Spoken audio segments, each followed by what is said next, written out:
Yung BTS naman po, please. Please. Ayan, naka-follow siya. So, gawin natin yung BTS. Kung ARMY ka, i-follow mo na rin tong video and mag-comment ka sa baba. Sa number 1, yung kanilang main rapper, si RM o si Kim Namjoon. Pinanganak siya noong September 12, 1994. Okay, so siya ay Virgo or Earth sign. Ang Virgo ay matalino, analytical, mahilig mag-ayos ng mga bagay-bagay at sobrang mapagmasay. No? Yung pagiging Virgo niya ay yung dahilan kung bakit siya yung naging utak ng grupo. Siya yung leader, di ba? I would say, no? Parang may time siya yung sumasagot pagka may mga interview sila sa foreign or sa Amerika. Mahilig din siyang magbasa at mag-isip ng malalim ng konsepto para sa mga album. Okay. Ang Virgo ay ruled by Mercury, planet of communication. Kaya natural sa kanya maging mahusay na manunulat at liriko at speaker. Okay, so sabi dito, ang Virgo ay ruled by Mercury or planet siya ng komunikasyon. So like I said kanina, di ba, pagka may mga interview sila na sa foreign, siya yung sumasagot, siya yung leader. Sana all. Next, si Jin Kim Seok Jin. Si Jin, okay, yung matangkad. Siya naman ay pinanganak noong December 4, 1992. So siya ay Sagittarius of fire sign. Mga katangian ay masiyahin, wala biro, mahilig sa adventure, prangka at hindi takot magpakatotoo. Si Jin ang epitome ng isang Sagittarius. Laging may dalang positive energy at tawa sa grupo. Ang kanyang pagiging worldwide handsome ay hindi lang sa itsura kundi sa kanyang confident at carefree aura. Okay, sa bagay, no? So sabi nga nila si Jin ay worldwide handsome. So hindi ka naman masasabing worldwide handsome kung gwapo ka lang.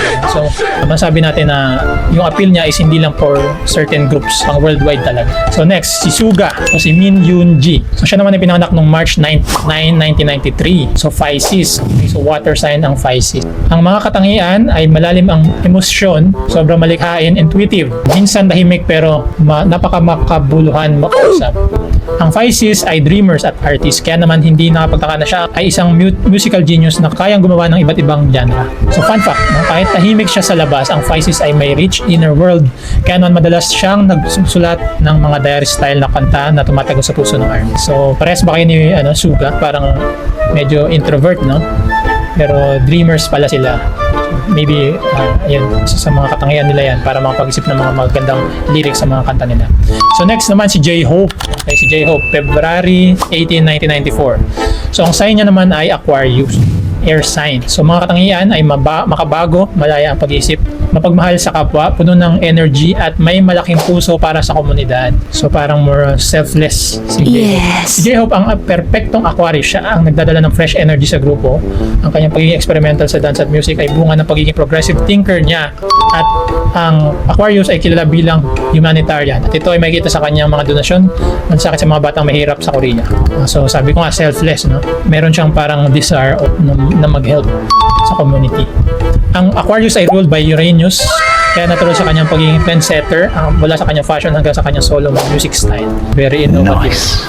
Jimin, Park Jimin. So October 13, 1995 naman. So siya ay isang Libra. Ang Libra ay air sign. Ang mga katangian ay kaakit-akit, okay, mapagbalanse, diplomatic, mahilig sa harmony, sobrang maalaga sa mga relasyon. Si Jimin ay buhay na patunay na isang Libra. Siya ang glue. Okay, siya yung nagkikip ng grupo. Lagi nag-aalaga sa emosyon ng bawat miyembro at nagdadala ng peace sa grupo. Ang Libra ay mahilig sa beauty at art, kaya naman siya ay isa sa mga pinaka-ekspresibo at graceful na performer sa K-pop. Fun fact, ruled by Venus, planet of love and beauty, kaya natural ang kanyang charm at appeal, hindi lang sa fans kundi pati na rin sa kanyang mga kasama. Ruled siya ng Venus, so planet of love and beauty. So makikita mo, no, androgynous. So nag-a-appeal siya sa babae and sa lalaki. Next, si Kim Taeyong. Okay, so ito yung sabi natin, siya yung face card ng grupo talaga, si V. So siya naman ay Capricorn.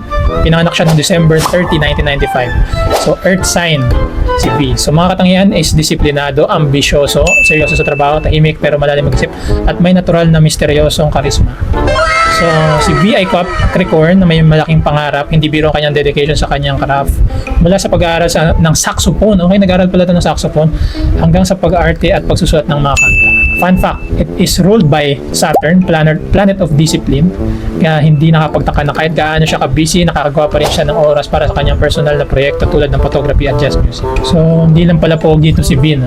May disiplina pala. So yung pagiging pogi kasi minsan nanggagaling yan sa disiplina natin. So sa disiplina sa pagkain, pag-aayos ng itsura, ng looks, no, ng workout, sa pagsasayaw. Syempre, naglulus ka ng weight pag sumasayaw ka, nag-glow yung skin mo kasi pinapawisan ka eh. So, maybe may correlation, no, ng pagiging pogi at discipline natin.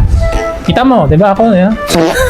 Next, si Jungkook naman. Si John Jungkook. So, siya yung September 1, 1957 pinanganak. So, zodiac sign naman ni Jungkook ay Virgo. So, ito ay earth sign. So, ang katangian is perfectionist, masipag, mapagkumbaba, okay, humble, mahilig matuto at lagi naghahanap ng pag-unlad. Okay, so masabi kasi si Jungkook yung may pinaka international appeal, no? So sa mga collabs niya, si Asher I think, and yung isa yung rapper, nakalimutan ko yung pangalan. So ilagay mo lang dito. So maybe yun yung naging way niya, no, para mapakolab itong mga international artist. Mapapansin mo kasi pag international artist, hindi yan basta-basta magko-collab kung kani-kanino lang. So you really have to like put an expression na talented ka, of course, and yung attitude mo. So sabi kasi dito is mapagpakumbaba and mahilig matuto. So maybe naging way to ni Jungkook para mag-open yung doors na yan, international. Si Jungkook ay Golden McNay dahil siya Golden McNay. Dahil sa kanyang pagiging Virgo. Ano yung Golden McNay? I-comment nyo nga sa baba. Parang pagkain yung Golden McNay. Hindi siya nasisiyahan sa pwede na. Gusto niya laging perfect ang performance pagkanta kahit sa pag-edit ng kanyang mga vlog. Service oriented, kaya naman siya ay laging tumutulong sa ibang member sa pagtuturo ng dance steps. So ang Virgos ay are ruled by Mercury. Katulad ni RM. Pareho sila ni RM. Kaya pareho silang may malakas na communication skills. Pero si Jungkook ay mas hands-on at technical. Kaya siya ang madalas na nag-edit ang videos gumagawa ng covers. Okay. So if maalala mo, no, si Jungkook yung isa sa parang sumikat. Kinanta niya ata yung Love Yourself ni Justin. Basta kanta ni Justin Bieber yun. So dahil doon, parang nag-open up yung international or yung western market simula nung kinanta niya yung song ng Justin Bieber. So yung pagiging perfectionist niya yung nag-lead para mas makilala yung BTS. So, guys, tanongin ko kayo, ano? Sino sa members ng BTS yung pareho nyo? And nakarelate ba kayo dun sa mga katangian nila? If oo, comment mo sa baba. And kung gusto mo pang makakita ng mga ganitong content, make sure na nakasubscribe ka lagi sa page na to.